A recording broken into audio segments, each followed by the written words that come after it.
ಅಮ್ಮ ಅಮ್ಮ ಯಾಕೋ ಎದೆ ನೋಗ್ತಿದೆ. ಅಯ್ಯೋ ದೇವ್ರೆ. ಪ್ರೇಮ ಪ್ರೇಮ ಪ್ರೇಮ. ಅಯ್ಯಪ್ಪ, ಏನಾಯ್ತ್ರಿ? ಇದಕ್ಕೆ ಇದ್ಯಾಕೆ ಹಿಂಗ್ ಬಿದ್ದಿದ್ರಿ?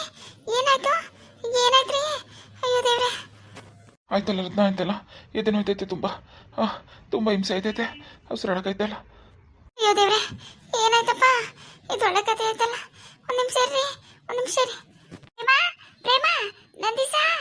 ಅಯ್ಯೋ ಇರ್ರಿ ಇರಿ, ಒಂದ್ ನಿಮಿಷ ಇರಿ, ತಡ್ಕೊಳ್ಳಿ ಬರ್ತಾರೆ. ಅದೇ ಏನಾಯ್ತು ಅತ್ತೆ? ಅಯ್ಯೋ ಏನ್ ನೋಡವ, ನಿಮ್ಮ ಮಾವ ಯಾಕೋ ಎದ್ದೆ ನೋವು ಅಂತ ಬಿದ್ದೋಗ್ಬಿಟ್ಟದೆ. ಒಂಚೂರು ನೋಡ್ ಮಗ್ಳೆ. ಮಾವ ಏನಾಯ್ತು? ಮಾವ ಏನಾಯ್ತು? ಅಯ್ಯೋ ಆಯ್ತಿಲ್ಲ ಕಣಮ್ಮ, ಯಾಕೋ ಸಿಕ್ಕಾಪಟ್ಟೆ ಎದೆ ನೋವು.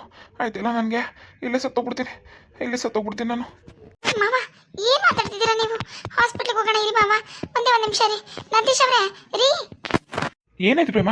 ಏನಾಯ್ತು ಅಪ್ಪಂಗೆ? ರೀ, ಮಾವ ಯಾಕೋ ಎದೇನೋ ಅಂತಿದ್ದಾರೆ. ಬನ್ರಿ ಬೇಗ ನೋಡಿ ಹಾಸ್ಪಿಟ್ಲ್ ಕರ್ಕೊಂಡು ಹೋಗೋಣ. ಏನವ್ವ? ಅಪ್ಪ ಏನಾಯ್ತಪ್ಪ? ಪ್ರೇಮ ನಡಿ, ಬೇಗ ಕಾರ್ ತೆಗಿ, ನಾನು ಕರ್ಕೊಂಡು ಬರ್ತೀನಿ. ಸರಿ ಬೇಗ ಬನ್ನಿ. ಡಾಕ್ಟರ್ ಹೇಳಿ ನೀರ್ರಿ, ಬರ್ತಾರೆ ರೀ. ಹೊಸಿ ಸಮಾಧಾನ ಮಾಡ್ಕೊಳ್ಳಿ. ಅಯ್ಯೋ ದೇವ್ರೆ, ಮಾವಂಗೆ ಇದಕ್ಕಿದಾಗ ಏನಾಯ್ತು? ಯಾಕೆ ಈಗ ಆಡ್ತಿದ್ದಾರೆ? ಎದೇನೋ ಅಂತ ಬೇರೆ ಹೇಳ್ತಿದ್ದಾರೆ. ಏನಾದರೂ ಹೆಚ್ಚು ಕಮ್ಮಿ ಆದ್ರೆ ಏನು ಮಾಡೋದು? ಅಯ್ಯೋ ದೇವ್ರೆ, ನಮ್ಮ ಮಾವಂಗೆ ಏನೂ ಆಗ್ದಿರಲ್ಲಪ್ಪ. ಓ ಗೌಡ್ರೆ, ಏನಾಯ್ತು? ಯಾಕೆ ಎದೆನೋ ಅಂತ ಬಂದಿದ್ದೀರಂತ? ಏನಾಯ್ತು ಪ್ರಾಬ್ಲಮ್ಮು? ಯಾವಾಗಿಂದ ಎದೆನೋವಿದೆ? ಅಯ್ಯೋ ಡಾಕ್ಟ್ರೆ, ಇದಕ್ಕಿದಂಗೆ ಸಡನ್ನಾಗಿ ಎದೆನೋ ಬಂದ್ಬಿಡ್ತು. ಉಸಿರಾಡೋಕ್ಕೆ ಆಗಲಿಲ್ಲ. ತಡೆಯೋಕ್ಕಾಯ್ತಿಲ್ಲ ಡಾಕ್ಟ್ರೆ, ತಡೆಯೋಕ್ಕಾಯ್ತಿಲ್ಲ. ಸತ್ತೋಗ್ಬಿಡ್ತೀನಿ ಅನಿಸ್ತೈತೆ ನನಗೆ. ನೋಡಿ, ಏನೂ ಆಗಲ್ಲ, ತಲೆ ಕೆಡ್ಸ್ಕೊಬಿಡಿ. ಟ್ರೀಟ್ಮೆಂಟ್ ಶುರು ಮಾಡಿದ್ದೀವಿ, ಆರಾಮಾಗಿರಿ, ಕಮ್ಮಿ ಆಗುತ್ತೆ. ಸ್ವಲ್ಪ ಟೈಮ್ ತೊಗೋಬೇಕು. ಹಾಗೆ ನಿಮ್ಮ ಹತ್ರ ಎಲ್ಲ ಒಂದು ವಿಷಯ ಮಾತಾಡ್ಬೇಕು ನಾನು. ಡಾಕ್ಟ್ರೆ ಏನು ಹೇಳಪ್ಪ? ನನ್ನ ಗಂಡಂಗೆ ಮಾತ್ರ ಏನು ತೊಂದರೆ ಅಂತ ಹೇಳ್ಬಿಡಕನಪ್ಪ. ಸತಿ ಬಂದಾಗಲೇ ಏನೂ ಇಲ್ಲ ಅಂತ ಹೇಳಿದೆ. ಈಗ ಏನಾರು ಹೇಳ್ಬಿಡಕನಪ್ಪ ನಿಂದ ಅಮ್ಮಯ್ಯ. ನೋಡಿ ಅಮ್ಮ, ಇಲ್ದಿರೋದು ಹೇಳಕ್ಕೆ ನಮಗೇನು ಹುಚ್ಚಲ್ಲ. ನೋಡಿ, ನಾನು ಸತಿ ಬಂದಾಗಲೇ ಹೇಳಿದ್ದೀನಿ, ಸದ್ಯಕ್ಕೆ ಅವ್ರಿಗೇನು ತೊಂದರೆ ಇಲ್ಲ. ಆದರೆ ಅವ್ರು ಏನೋ ಯೋಚನೆ ಮಾಡ್ತಾ ಇದ್ದಾರೆ, ಏನೋ ಥಿಂಕ್ ಮಾಡಿ ಯೋಚನೆ ಮಾಡಿ ಮೈಂಡ್ಗೆ ಸ್ಟ್ರೆಸ್ ತಗೋತಾ ಇದ್ದಾರೆ. ಅದರಿಂದ ಈ ಥರ ಆಗ್ತಾ ಇದೆ ಅಂತ ನಾನು ಹೇಳಿದ್ದೆ. ಆದರೆ ನೀವು ಅವ್ರು ಯಾವುದನ್ನು ತಲೆಗೆ ಹಾಕೊಂಡಿಲ್ಲ ಅನಿಸುತ್ತೆ. ಅವ್ರು ಏನು ಯೋಚನೆ ಮಾಡ್ತಿದ್ದಾರೆ, ಅವ್ರ ಮನಸ್ಸಲ್ಲಿ ಏನು ನೋವಿದೆ ಕೇಳಿ ಅದನ್ನ ಸಾಲ್ವ್ ಮಾಡಿ ಅಂತ ಹೇಳಿದ್ದೆ. ಯಾರಾದರೂ ಆ ಕೆಲಸ ಮಾಡಿದ್ದೀರಾ? ಅಲ್ಲ ಡಾಕ್ಟರ್, ಅವ್ರ ಮನಸ್ಸಲ್ಲಿ ಏನಿದೆ ಅಂತ ನಮ್ಗೆ ಹೇಗೆ ಗೊತ್ತಾಗುತ್ತೆ? ಏನು ಅಂತ ಅವ್ರು ಬಾಯ್ಬಿಟ್ಟು ಹೇಳಬೇಕಲ್ವಾ? ಏನು ಹೇಳಿಲ್ಲ ಅಂದರೆ ನಾವು ಹೇಗೆ ಅರ್ಥ ಮಾಡ್ಕೋಬೇಕು ಡಾಕ್ಟರ್? ಇವ್ರೆ, ನೀವು ಏನಾಗಬೇಕು ಇವ್ರಿಗೆ? ನಾನು ಅವ್ರ ಮಗ. ನೋಡಿ, ಒಂದು ವಿಷಯ ಹೇಳ್ತೀನಿ ಕೇಳಿ. ಇವ್ರಿಗೆ ದೊಡ್ಡದಾಗಿ ಹಾರ್ಟ್ ಅಟ್ಯಾಕ್ ಆಗಿದೆ, ದೊಡ್ಡದಾಗಿ. ಅವ್ರು ಬದುಕಿರೋದೇ ಹೆಚ್ಚು. ಇಂಥ ಪೇಷಂಟ್ಗಳೆಲ್ಲ ಆಲ್ಮೋಸ್ಟ್ ಅಲ್ಲೇ ಎದೇನೋ ಬಂದ ತಕ್ಷಣ ಸತ್ತು ಹೋಗ್ಬಿಡ್ತಾರೆ. ಆದರೆ ಇವ್ರು ಬದುಕಿ ಇಲ್ಲಿ ತನಕ ಬಂದಿರೋದೇ ಹೆಚ್ಚು. ಅವ್ರ ಆಯುಸ್ ಇನ್ನೂ ಗಟ್ಟಿಯಾಗಿರೋದ್ರಿಂದ ಹೇಗೋ ಹಾಸ್ಪಿಟ್ಲಿಗೆ ಬಂದಿದ್ದೀರಿ. ನೋಡಿ, ಇದೇ ಥರ ಯಾವಾಗಲೂ ಆಗುತ್ತೆ ಅಂತ ಹೇಳೋಕ್ಕಾಗಲ್ಲ. ಅವ್ರ ಪ್ರಾಣ ಯಾವಾಗ ಬೇಕಾದರೂ ಹೋಗ್ಬೋದು. ನೀವು ಅದನ್ನು ದಯವಿಟ್ಟು ಅರ್ಥ ಮಾಡ್ಕೊಳ್ಳಿ. ಅವ್ರಿಗೆ ಈ ಸ್ಟ್ರೆಸ್ಸಿಂದನೇ ಈ ಥರ ಆಗ್ತಿರೋದು. ಅವ್ರು ಏನೋ ಮನಸ್ಸಲ್ಲಿ ಇಟ್ಕೊಂಡು ತುಂಬ ಕೊರಗ್ತಾ ಇದ್ದಾರೆ, ಅದರಿಂದನೇ ಇದೆಲ್ಲ ಆಗ್ತಾ ಇರೋದು. ನೀವು ಇನ್ನೂ ಅವ್ರ ಮನಸ್ಸಲ್ಲಿ ಏನಿದೆ ತಿಳ್ಕೊಳ್ಳೋ ಪ್ರಯತ್ನ ಮಾಡಿದೆ, ಅದನ್ನು ಸರಿ ಮಾಡಿದೆ, ಹೀಗೆ ಇದ್ದರೆ ಖಂಡಿತ ಅವ್ರ ಜೀವಕ್ಕೆ ತೊಂದರೆ ಆಗುತ್ತೆ. ಹೇಳೋದಷ್ಟು ಹೇಳಿದ್ದೀನಿ, ಇನ್ನು ನಿಮಗೆ ಬಿಟ್ಟಿದ್ದು. ಅಯ್ಯೋ ಡಾಕ್ಟ್ರಪ್ಪ, ಹಂಗೆ ಅನ್ಬೇಡ ಕಣಪ್ಪ, ಹಂಗೆ ಅನ್ಬೇಡ. ನನ್ನ ಗಂಡಗೆ ಏನು ತೊಂದರೆ ಆಗಬಾರ್ದು, ಅವ್ರಿಗೇನು ತೊಂದರೆ ಆಗಬಾರ್ದು. ನನ್ನ ಗಂಡಗೆ ಏನು ತೊಂದರೆ ಆಗಬಾರ್ದು ಕಣಪ್ಪ. ನೋಡಿ ಅಮ್ಮ, ನೀವು ಬರೀ ನನ್ನ ಹತ್ರ ಹೇಳ್ತೀರಾ ಅಷ್ಟೇ. ಆದರೆ ನೀವು ಒಬ್ಬರು ಹೆಂಡತಿಯಾಗಿ ಅವ್ರ ಕಷ್ಟ ಸುಖ ಏನು ಅಂತ ಕೇಳಿದ್ದೀರಾ? ಅವರು ಪದೇ ಪದೇ ಹುಷಾರು ತಪ್ಪಿದ್ದಾರೆ.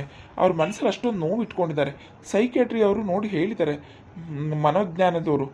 ಅವ್ರಿಗೂ ಗೊತ್ತಾಗಿದೆ ಇವ್ರ ಮನಸ್ಸಲ್ಲಿ ಏನೋ ಚಿಂತೆ ಇದೆ ಅಂತ. ಅವರು ಕೂಡ ನಿಮ್ಗೆ ಹೇಳಿದ್ದಾರೆ. ಆದರೂ ನೀವು ಅದ್ರ ಬಗ್ಗೆ ಯೋಚನೆ ಮಾಡಿಲ್ಲ. ನೀವು ಇಷ್ಟು ಎಲ್ಲ ತೊಂದರೆ ಆದ್ರೂ ಅವ್ರು ಏನು ಯೋಚನೆ ಮಾಡ್ತಾ ಇದ್ದಾರೆ, ಅವ್ರಿಗೇನು ನೋವಿದೆ ಅಂತ ತಿಳ್ಕೊಳ್ಳೋ ಪ್ರಯತ್ನನೇ ಮಾಡಿಲ್ಲ. ಪದೇ ಪದೇ ಇದೇ ಆದರೆ ನಾವು ತಾನೇ ಏನು ಮಾಡೋಕ್ಕಾಗುತ್ತೆ ಅಮ್ಮ? ಹೇಳಿ. ನೀವು ಮನೆಯವರಾಗಿ ನೀವು ಸ್ವಲ್ಪ ಪ್ರಯತ್ನ ಪಡಬೇಕಲ್ವಾ? ಅಯ್ಯೋ ಡಾಕ್ಟ್ರೆ, ಏನು ಅಂತಾನೆ ಹೇಳಕ್ಕಿಲ್ಲ, ಏನು ಅಂತಾನೆ ಬಾಯ್ಬಿಟ್ಟು ಹೇಳಕ್ಕಿಲ್ವಲ್ಲ. ನಾವು ಹೆಂಗೆ ಅರ್ಥ ಮಾಡ್ಕೊಳ್ಳೋದು ಡಾಕ್ಟ್ರೆ? ಹೆಂಗೆ ಅರ್ಥ ಮಾಡ್ಕೊಳ್ಳೋದು? ಸಾಕಾಗೋಗದೆ ನಮಗೂ ಬೇಕಂತ ಹೋಗಿ ಅತ್ತಗೆ. ನೋಡಿ ಡಾಕ್ಟ್ರೆ, ಈ ಸತಿ ಅದು ಏನಿದೆ ಅದು ಕೇಳಿ ನಾನು ಸರಿ ಮಾಡ್ತೀನಿ. ನನ್ನ ಗಂಡನ ಜೀವ ಉಳಿಸ್ಕೊಡಿ ಡಾಕ್ಟ್ರೇ. ನೋಡಮ್ಮ, ನಾವು ಮೆಡಿಸಿನ್ ಕೊಡ್ಬೋದು ಅಷ್ಟೇ. ಆದರೆ ಅವ್ರ ಜೀವ ಉಳಿಸೋ ಜವಾಬ್ದಾರಿ ನಿಮ್ಮ ಹತ್ರನೇ ಇರೋದು, ನಿಮ್ಮ ಕೈಯಲ್ಲೇ ಇರೋದು. ಅವ್ರನ್ನ ಕಾಪಾಡ್ಕೋಬೇಕು, ಬಿಡಬೇಕು ಅನ್ನೋದನ್ನ ನೀವೇ ಯೋಚನೆ ಮಾಡಿ. ನಾವೇನು ಮೆಡಿಸಿನ್ ಕೊಡಬೇಕು ನಾವು ಕೊಡ್ತಾ ಇದ್ದೀವಿ. ಅದು ಮೀರಿ ನಾವೇನು ಮಾಡೋಕ್ಕಾಗೋದಿಲ್ಲ. ಅವ್ರ ಮನಸ್ಸಿನ ನೋವನ್ನ ಅರ್ಥ ಮಾಡಿಕೊಂಡು ಅವ್ರ ಪ್ರಾಬ್ಲಮ್ ಏನು ಅಂತ ಕೇಳಿ ಅದನ್ನು ಸಾಲ್ವ್ ಮಾಡಿ. ಅವಾಗಾದರೂ ಅವರು ಈ ಸ್ಟ್ರೆಸ್ಸಿಂದ ಹೊರಗೆ ಬಂದು ಅವ್ರ ಹೆಲ್ತ್ ಬಗ್ಗೆ ಗಮನ ಕೊಡ್ತಾರೆ. ಆವಾಗಾದರೂ ಹಾರ್ಟ್ ತೊಂದರೆ ಸ್ವಲ್ಪ ಕಮ್ಮಿ ಆಗುತ್ತೆ. ಇದು ಬಿಟ್ಟು ನಾವು ಇನ್ನೇನು ಹೇಳೋಕ್ಕಾಗಲ್ಲ. ಪದೇ ಪದೇ ಇದನ್ನೇ ಹೇಳೋಕ್ಕಾಗುತ್ತಾ? ಇಲ್ಲ ಡಾಕ್ಟ್ರೆ, ಇಲ್ಲ. ಮಾವಂಗೆ ಏನು ತೊಂದರೆ ಇದೆ ಅಂತ ವಿಚಾರಿಸಿ ಖಂಡಿತ ಅದನ್ನ ಈ ಸತಿ ಸರಿ ಮಾಡ್ತೀವಿ. ದಯವಿಟ್ಟು ಅವ್ರಿಗೇನು ತೊಂದರೆ ಆಗದೆ ಥರ ಮೆಡಿಸಿನ್ಸ್ ಹಾಕೊಡಿ. ಆಯ್ತಮ್ಮ, ನಮ್ಮ ಪ್ರಯತ್ನ ನಾವು ಮಾಡ್ತೀವಿ. ನೋಡೋಣ ಏನಾಗುತ್ತೆ ಅಂತ. ಎಲ್ಲ ನಿಮ್ಮ ಕೈಯಲ್ಲೇ ಇರೋದು. ಹೇಳೋ ಅಷ್ಟು ಹೇಳಿದ್ದೀವಿ. ನೀವು ಕೇಳೋದು ಬಿಡೋದು ನಿಮಗೆ ಬಿಟ್ಟಿದ್ದು. ನೋಡಿ ಗೌಡ್ರೆ, ನಾವು ಮಾತ್ರೆ ಎಲ್ಲ ಕೊಟ್ಟಿದ್ದೀವಿ. ನೋಡೋಣ ಕಮ್ಮಿ ಆಗುತ್ತೆ. ಇಂಜೆಕ್ಷನ್ ಎಲ್ಲ ಹಾಕಿದ್ದೀವಿ. ಆಯಿತಾ ಡಾಕ್ಟ್ರೆ? ಎಷ್ಟೊತ್ತು ಕಮ್ಮಿ ಆಯ್ತದೋ ನನ್ನ ಕೈಲಂತೂ ತಡೆಯೋಕ್ಕಾಯ್ತಾ ಇಲ್ಲ. ನೋಡಿ, ಮೆಡಿಸಿನ್ ಕೊಟ್ಟ ತಕ್ಷಣ ಕಡಿಮೆ ಆಗೋಕ್ಕಾಗಲ್ಲ ಅಲ್ವಾ? ಅದು ಆ್ಯಕ್ಷನ್ ಮಾಡೋಕ್ಕೆ ಸ್ವಲ್ಪ ಟೈಮ್ ಬೇಕು. ಸ್ವಲ್ಪ ಹೊತ್ತು ಸಮಾಧಾನವಾಗಿ ಮಲ್ಕೊಳ್ಳಿ, ಕಮ್ಮಿ ಆಗುತ್ತೆ. ನೀವು ಏನೇನೋ ಯೋಚನೆ ಮಾಡಿ ಮತ್ತೆ ಸ್ಟ್ರೆಸ್ ಮಾಡ್ಕೋಬೇಡಿ. ಆಯಿತು ಡಾಕ್ಟ್ರೆ, ಆಯಿತು. ಇದೊಳ್ಳೆ ಕತೆ ಆಯ್ತಲ್ಲ ನಮಗೆ. ಅಲ್ಲ, ಇವ್ರ ಮನಸ್ಸಲ್ಲಿ ಏನಿದೆ ಅಂತ ತಿಳ್ಕೊಳಕ್ಕೆ ನಾವೇನು ದೇವ್ರಾ? ಬಾಯ್ಬಿಟ್ಟು ಹೇಳಿದ್ರೆ ತಾನೇ ಏನು ಅಂತ ಅರ್ಥ ಮಾಡ್ಕೊಳಕ್ಕೆ. ನಮಗೊಂದು ಕರ್ಮ ಅಪ್ಪ. ಬರೀ ಇದೇ ಆಗೋಯ್ತು ನಮಗೆ. ಯಾಕ್ರಿ ಹೀಗೆಲ್ಲ ಮಾತಾಡ್ತಿದ್ದೀರಾ? ಮೊದಲೇ ಅವ್ರು ನೋವಲ್ಲಿದ್ದಾರೆ ಅಂತ ಡಾಕ್ಟ್ರ್ ಹೇಳಿಲ್ವಾ? ಅದೇನು ಅಂತ ನಾವು ಕೇಳ್ತೀವಿ, ದಯವಿಟ್ಟು ಸ್ವಲ್ಪ ಸುಮ್ಮನೆ ಇರ್ತೀರಾ? ಕೇಳೋಳು ಯಾಕೆ ಇಷ್ಟು ದಿನ ತಗೊಂಡೆ? ಇಷ್ಟು ದಿನ ಯಾಕೆ ತಗೊಂಡೆ? ಕೇಳ್ತೀನಿ ಅಂತ ಕೇಳಬೇಕಿತ್ತು, ಮತ್ತೆ ಏನು ಅಂತ ತಿಳ್ಕೊಬೇಕಿತ್ತು, ಸಾಲ್ವ್ ಮಾಡಬೇಕಿತ್ತು. ನೀನು ಯಾವಾಗಲೂ ಮಾವ ಮಾವ ಅಂತ ಮಾವನ ಹಿಂದೆನೇ ಇರ್ತೀಯಾ? ಅವರು ಅಷ್ಟೇ ತಾನೇ ಎಲ್ಲ ನಿನ್ನ ಹತ್ರ ಹೇಳ್ಕೊತಾರೆ. ಏನು ಅಂತ ನಿಮ್ಮಿಬ್ಬರಿಗೂ ಗೊತ್ತಿಲ್ವಾಗಿದ್ರೆ? ನೋಡಿ, ನನಗೇನು ಗೊತ್ತಿಲ್ಲ, ಅದನ್ನೇ ನಾನು ಕೇಳ್ತೀನಿ ಅಂತ ಹೇಳಿದ್ದು. ದಯವಿಟ್ಟು ಸುಮ್ಮನಿರಿ ನಂದೀಶ್ ಅವರೇ. ಪೇಷಂಟ್ ಮುಂದೆ ಈ ಥರ ಎಲ್ಲ ಆಡೋದು ಸರಿಯಲ್ಲ. ಅದೇನಪ್ಪ, ಅದೇನ ಅಂತ ಮನಸ್ಸಲ್ಲಿ ತುಂಬ್ಕೊಳ್ಳೋಂಥ ಕಷ್ಟ ನೋವು ಅವ್ರಿಗೆ ಏನು ಕೊಟ್ಟಿದ್ದೀವೋ ನಾವು, ನನಗಂತೂ ಅರ್ಥ ಆಗ್ತಿಲ್ಲ. ಇಡೀ ಮನೆ ಜವಾಬ್ದಾರಿನೆಲ್ಲ ತಲೆ ಮೇಲೆ ಹಾಕೊಂಡು ನಮ್ಮಮ್ಮ ಮದುವೆ ಆದಾಗಲಿಂದ ನಡೆಸ್ಕೊಂಡು ಹೋಗ್ತಾ ಇದ್ದಾರೆ.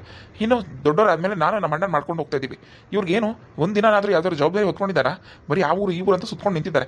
ಈಗೆಲ್ಲೋ ನಮ್ಮ ಮನೆಗೆ ಬಂದು ಉಳ್ಕೊಂಡಿರೋದು ಇಷ್ಟು ದಿನ. ಈಗ ಬಂದು ಉಳ್ಕೊಂಡಿರೋದಲ್ದೆ ನಮಗೆ ಬೇರೆ ಈ ತಲೆನೋವುಗಳು. ನೋಡಿ, ನಿಮ್ಮ ದಮ್ಮಯ್ಯ ಅಂತೀನಿ, ಸುಮ್ಮನೆ ಹೋಗಿ ನೀವು ಇಲ್ಲಿಂದ ಹೊರಗಡೆ ಕೂತೀರಿ, ನಾನು ಮಾತಾಡ್ತೀನಿ. ಏನೋ ಮಾಡಿ. ಮಾವ, ಏನಾಗಿದೆ ನಿಮಗೆ? ಯಾಕೆ ಹೀಗೆ ಹಾಡ್ತಿದ್ದೀರಾ? ಯಾಕೆ ನೀವು ಹೀಗೆ ಮಾಡ್ಕೋತಿದ್ದೀರಾ ಮಾವ? ನೀವು ಇಷ್ಟೊಂದು ಯೋಚನೆ ಮಾಡೋಂಥ ಕೊರ್ಗಂಥದ್ದು ಏನೂ ಆಗಿಲ್ಲ. ನೀವು ಯಾಕೆ ಅರ್ಥ ಮಾಡ್ಕೋತಿಲ್ಲ ಮಾವ? ನಂದೀಶ್ ಅವ್ರು ನೋಡಿದ್ರೆ ಹೇಗೆ ಮಾತಾಡಿ ಹೋದ್ರು ಅಂತ. ದಯವಿಟ್ಟು ಅರ್ಥ ಮಾಡ್ಕೊಳ್ಳಿ. ನೀವು ಮಾಡ್ತಿರೋ ಸ್ವಲ್ಪನೂ ಸರಿ ಇಲ್ಲ ಮಾವ.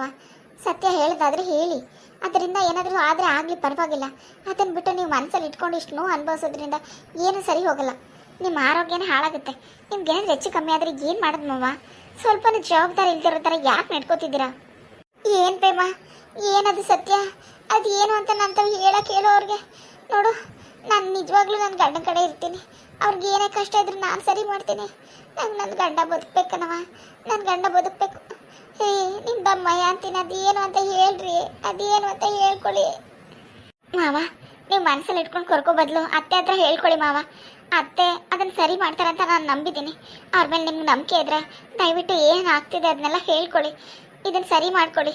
ನೀವು ಇದೇ ಮನಸ್ಸಲ್ಲಿ ಇಟ್ಕೊಂಡು ಕೊರ್ಗಿ ನಿಮ್ಮ ಪ್ರಾಣ ಕುತ್ತಂದ್ಕೋಬೇಡಿ. ದಯವಿಟ್ಟು ನನ್ನ ಮಾತು ಕೇಳಿ ಮಾವ. ಆಯಿತು ಪ್ರೇಮ, ಆಯಿತು.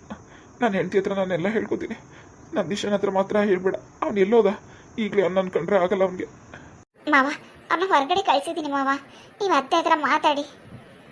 ಎಲ್ಲರಿಗೂ ನಮಸ್ಕಾರ. ನನ್ನ ವಿಡಿಯೋ ಇಷ್ಟ ಆಗಿದೆ ದಯವಿಟ್ಟು ಲೈಕ್ ಮಾಡಿ, ಕಮೆಂಟ್ ಮಾಡಿ. ಯಾರು ಸಬ್ಸ್ಕ್ರೈಬ್ ಮಾಡದೆ ವಿಡಿಯೋ ನೋಡ್ತಿದ್ದೀರೋ ದಯವಿಟ್ಟು ಸಬ್ಸ್ಕ್ರೈಬ್ ಮಾಡ್ಕೊಂಡು ವಿಡಿಯೋ ನೋಡಿ. ಪ್ಲೀಸ್ ಸಬ್ಸ್ಕ್ರೈಬ್ ಮಾಡಿ. Thank you.